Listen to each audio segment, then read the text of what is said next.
આંતરનેશના રાણીસરમાં આશ્રય ફાઉન્ડેશન અને SBI foundation દ્વારા એનિમિયાનો અવેરનેસ કેમ્પ યોજાયો। પાટણ જિલ્લાના સાંતલપુર તાલુકાના આંતરનેશના રાણીસર ખાતે આશ્રય ફાઉન્ડેશન અને SBI ફાઉન્ડેશન દ્વારા એનિમિયાનો અવેરનેસનો ભવ્ય કેમ્પ યોજાયો હતો, જેમાં આંગણવાડીના કાર્યકર સાધુ પ્રવીણાબેન અને આશ્રય ફાઉન્ડેશન ટીમ હાજર રહી હતી।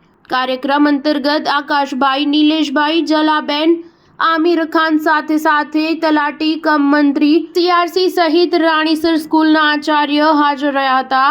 આંતરનેશના રાણીસરમાં આશ્રય ફાઉન્ડેશન અને SBI ફાઉન્ડેશન દ્વારા એનિમિયાનો અવેરનેસ કેમ્પ અંતર્ગત ડોક્ટર આકાશભાઈ દ્વારા એનિમિયાની વિસ્તૃત માહિતી આપવામાં આવી હતી, જેમાં સગર્ભા ધાત્રી માતા અને કિશોરીઓ હાજર રહી હતી। તેમજ એનિમિયાથી થતી તકલીફ અને લોહીની ઉણપના કારણે સગર્ભા માતાને આવનારી તકલીફને લઈને સાવધાનીના પગલાં વિશે માહિતી આપવામાં આવી હતી। લોહી વધારવા માટે કયા પ્રકારના ખોરાક લેવા જોઈએ, જેની કાર્યક્રમ અંતર્ગત વાત કરાઈ હતી।